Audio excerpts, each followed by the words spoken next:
الحمد لله وكفى وسلام على عباده الذين اصطفى أما بعد فأعوذ بالله من الشيطان الرجيم بسم الله الرحمن الرحيم قل إن كنتم تحبون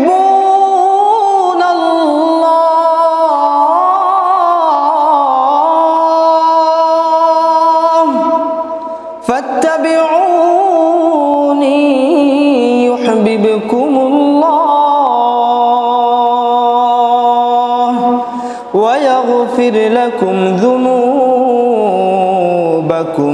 والله غفور رحيم وقال رسول الله صلى الله عليه وسلم لا يؤمن أحدكم حتى أكون أحب إليه من والده وولده والناس أجمعين فقد قال تبارك وتعالى إن الله وملائكته يصلون على النبي يا أيها الذين آمنوا صلوا عليه وسلموا تسليما اللهم صل على سيدنا ونبينا وشفينا وحبيبنا ومولانا محمد صلى الله عليه وعلى آله وأصحابه وبارك وسلم اللهم صل على سيدنا ونبينا وشفينا وحبيبنا ومولانا محمد صلى الله عليه وعلى آله وأصحابه وبارك وسلم আরবের বুকে মক্কা নগরীতে যেথায় মা আমেনার ঘর আরবের বুকে মক্কা নগরীতে যেথায় মা আমেনার ঘর খোদার করুণায় কাউসার হয়ে রহমত ঝরেছে বারংবার বালাগাল উলা বিকামালিহি কাশাবাদ দুজা বিজামালিহি حسنت جميع خصاله صلوا عليه وآله لا إله إلا الله لا إله إلا الله لا إله إلا الله لا إله إلا الله لا إله إلا الله لا إله إلا الله لا إله إلا الله لا إله إلا الله لا إله إلا الله لا إله إلا الله لا إله إلا الله لا إله إلا الله محمد رسول الله صلى الله عليه وسلم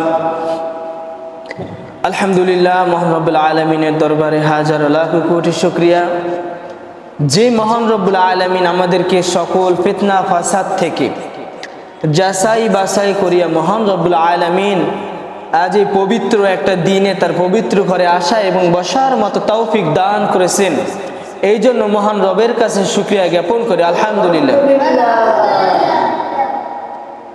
আজকে পবিত্র জুম্মার দিন, শুক্রবারের দিন। আল্লাহ তাআলা নবী করিম সাল্লাল্লাহু আলাইহি সাল্লাম বলেন, যারা নামাজ পড়ে না তারা নাম্বার 1 কি? কাফের। যারা নামাজ পড়ে না তারা নাম্বার 1 কাফের। যারা নামাজ রেখে কাজ বাজের ভিতর লিপ্ত থাকে তারা নাম্বার 1 মুনাফিক। তারা মুসলমান নয়াকারে না, তারা মুসলমান না, তারা বলতে পারে না যে আমি মুসলমান, জীবনও বলতে পারে না। আল্লাহ রাসূল সাল্লাল্লাহু আলাইহি সাল্লাম সর্বপ্রথম রাসূলুল্লাহ সাল্লাল্লাহু আলাইহি সাল্লাম বলছেন যে 5টা স্তম্ভের ভিতর সর্বপ্রথম হলো কালিমা তাইয়্যিবা পাঠ করা, আল্লাহর উপর কি? ঈমান আনা। যে ব্যক্তি ঈমান না আনে সে মুসলমান হতে পারে না।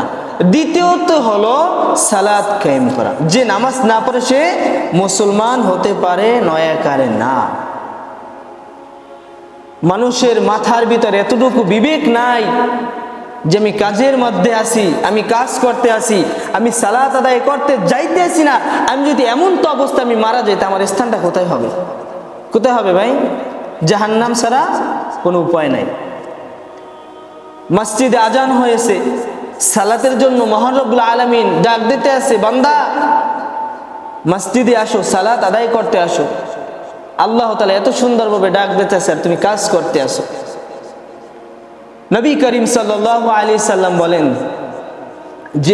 যে ব্যক্তি গুনার কাজে লিপ্ত থাকতে থাকতে ইন্তেকাল করবে তার শেষ ঠিকানা জাহান্নাম হয়ে যাবে। আল্লাহ রাসূল সাল্লাল্লাহু আলাইহি সাল্লাম বলেন, আজানের পর থেকে, হারাম মানে কি? কবিরা গুনাহ। আজানের শব্দ শোনার পর যদি কোনো বান্দি কাজের ভিতর লিপ্ত থাকে তাহলে তার প্রতিটা সময়, প্রতিটা মুহূর্তে, প্রতিটা সেকেন্ডে তার আমল নামায় কবিরা গুনার লেখা হবে, নাউজুবিল্লাহ। তার আজানের শব্দ শোনার পর তার সকল কাজ তার জন্য হারাম হয়ে যায়। এই জন্য রাসূলুল্লাহ সাল্লাল্লাহু আলাইহি সাল্লাম বলেন, আজানের শব্দ তোমার কানে গেছে, তুমি সালাতের জন্য তুমি চলে আসো, ঘুমাইয়েন না, তুমি সালাতের জন্য তুমি চলে আসো। আজকে আমরা রাসূল সাল্লাল্লাহু আলাইহি সাল্লামের আদর্শের উপর নাই। রাসূল সাল্লাল্লাহু আলাইহি সাল্লাম আমাদের কিভাবে আদেশ করেছেন, কিভাবে নিষেধ করেছেন, কোন কাজটা করতে বলছেন, কোন কাজটা বারণ করছেন, এগুলো আমরা শুনি না। আজকে যদি একটা মানুষের উপকার করা হয়, ধরেন আপনার আমি উপকার করতে গেছি, এখন আপনি যদি আমাকে বলেন যে তুমি আমার উপকার করছো, আবার আপনি আপনার উপকার করছেন, আপনি যদি আমার আবার হুকুম করেন, তখন বলবো আরে আমি তোর উপকার, তারপর আমার হুকুম করছ। রাসূলুল্লাহ সাল্লাল্লাহু আলাইহি সাল্লামের সকল সর্বদা তোমাকে নরম ভাবে থাকতে হবে, গরম হওয়া যাবে না। গরম হওয়ার একটা সময় আছে। মক্কা নগরীতে যখন দুর্ভিক্ষ দেখা দিয়েছে, অনেক দুর্ভিক্ষ, মানুষের ঘরে খাবার নাই, কিছু খেতে পারতেছে না, সবাই অনাহার, খেতে পারতেছে না। রাসূলুল্লাহ সাল্লাল্লাহু আলাইহি সাল্লাম তখন এক ইহুদির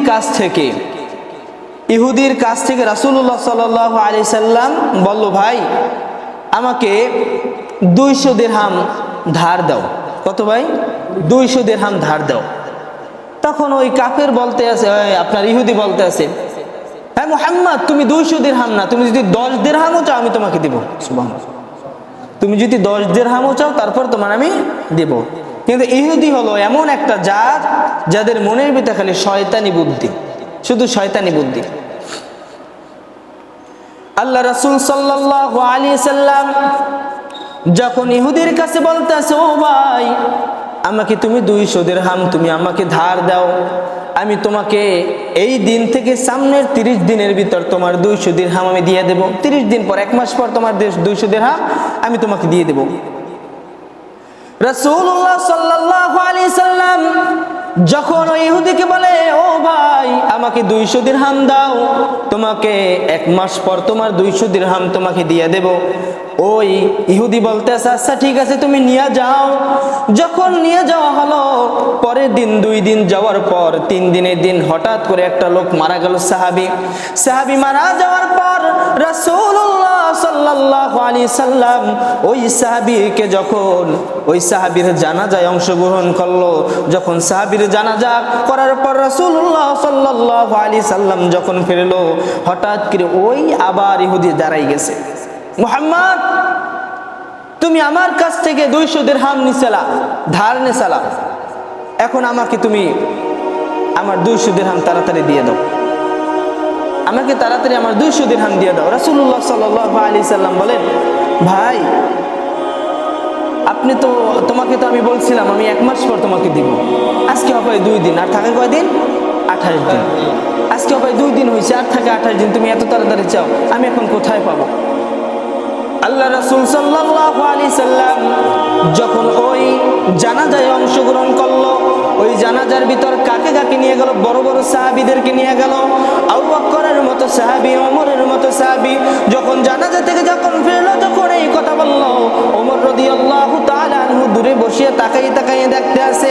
রাসূলুল্লাহ সাল্লাল্লাহু আলাইহি সাল্লাম বলেন, ও ভাই ইহুদি, আমার কাছে 200 দিরহাম নাই, তোমাকে আমি 1 মাস পর 28 দিন পর তোমাকে দিয়ে দেব। ওই ইহুদি ডাক দিয়ে বলে, না না, তোমার কোনো কথা আমি শুনবো না, আমাকে এখন তোমার দিতে হবে, তা না হলে তোমাকে 1 পাও সামনে যাইতে দেব না। নাউজুবিল্লাহ, 1 পাও সামনে তোমাকে যাইতে দেব না। রাসূলুল্লাহ সাল্লাল্লাহু আলাইহি সাল্লামকে যখন এই কথা বললো, ওমর রাদিয়াল্লাহু তাআলা আনহু দূর থেকে ডাক দিয়ে বলতেছে, ও ইহুদি, তুই কি তোর মনের ভিতর ভয় নাই? আমি ওমর, খাত্তাবের ছেলে ওমরের পাশে বসে তুই নবী করিম সাল্লাল্লাহু আলাইহি সাল্লামকে হুমকি দাও? আমি নবী করিম সাল্লাল্লাহু আলাইহি সাল্লাম যদি একবার আদেশ করে, তোর কল্লাটা আমি ফালাই দেব। সুবহানাল্লাহ, নবী করিম সাল্লাল্লাহু যদি একবার আমাকে হুকুম দেয়, আমি তোকে তোর কল্লা ফালাই দেব। এই কথা যখন ইহুদি শুনলো, মেজাজটা আরো বেশি গরম হয়ে গেল। মেজাজ গরম হওয়ার পর ইহুদি আবার বলতেছে, ও নবী, ও মুহাম্মদ, তুমি যদি আমাকে এখন 200 দিরহাম না দাও, তোমাকে আমি এখান থেকে 1 পাও আগাতে দিব না। এই কথা বলার পর রাসূলুল্লাহ সাল্লাল্লাহু আলাইহি সাল্লাম একটা মুস্কি হাসি দিয়া বলতে আছে, ও ভাই, তোমাকে 28 দিন পর আমি দিয়ে দেব, এখন আমাকে যেতে দাও। ওই ইহুদি তখন রাসূলুল্লাহ সাল্লাল্লাহু আলাইহি সাল্লামের এরকম জামা মোবারক ধরে টান দিল, আর ছিঁড়ে গেল। নাউজুবিল্লাহ, জামা ছিঁড়ে গেল, রাসূলুল্লাহ সাল্লাল্লাহু আলাইহি সাল্লাম নিচে পড়ে গেল। হযরত ওমর রাদিয়াল্লাহু তাআলা দৌড় থেকে দৌড় দিয়ে আসলো। আসার পর তাকাই দেখে রাসূলুল্লাহ সাল্লাল্লাহু আলাইহি সাল্লামের এই গলা মুবারক লাল হয়ে গেছে, গলা মুবারক লাল হয়ে গেছে। ওমর রাদিয়াল্লাহু তাআলা রাগে ক্ষোভে তরবারিটা বাহির করে ওই ইহুদির গলার উপর ধরলো। তখন ডাক দিয়ে বলতেছে, আমার নবীর উপরে তুই আঘাত করলি, আমার নবীর জামা মোবারক তুই ছিঁড়লি, আজকে তোর রেহাই নাই, আজকে তোকে আমি মেরে ফেলি। এই কথা বলার পর রাসূলুল্লাহ সাল্লাল্লাহু আলাইহি সাল্লাম বসে বসে দেখতেছে, আরে আমি যদি ওমর